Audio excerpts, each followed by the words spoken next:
የለውጥ ፍኖተ ካርታ ተዘጋጅቶ የዳኝነት አካሉን ስራ ይበልጥ ውጤታማ ለማድረግ ምቹ ለማድረግ እንደዚሁ ደግሞ ዋናው ዓላማ ደግሞ ፍትህን ታማኝነት ያለው ለህዝቡ ስለሆነ ያን ማድረግ የሚያስችል ስራ ለመስራት መጠነ ሰፊ ስራዎች እየሰራን በጋራ እንገኛለን።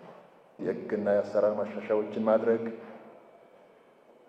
የስራ አካባቢዎችንና መሰረተ ልማቶችን ማሟላት፣ አገልግሎቶቹ በቴክኖሎጂ የተደገፉ እንዲሆኑ፣ የታገዙ እንዲሆኑ፣ የዘመኑ እንዲሆኑ አስፈላጊውን ከፍተኛ በጀት በመመደብና የሰው ኃይልና ተቋማትን በማስተባበር እና አሁን የታዩ ጅምር የቴክኖሎጂ ስራዎች እጅግ የሚያበረታቱ ስለሆነ እነዚህን አጠናክረን መቀጠል ይኖርብናል። በየደረጃው ያለው የዳኝነት አካል የተጀመሩ የለውጥ ስራዎች ይበልጥ ተጠናክረው እንዲቀጥሉ የራሳችሁን አስተዋጽኦ ደግሞ እንደምታደርጉ እምነቴ ሙሉና የጸና ነው።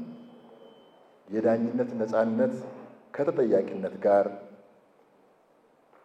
እውን ማድረግ የሚያስችሉ የህግ ማዕቀፎችን፣ የአሰራር ስርዓቶችን በመዘርጋት የህዝብን አመኔታ ያተረፉ ተቋማት እንዲኖሩን ማስቻል ከሁላችንም ይጠበቃል።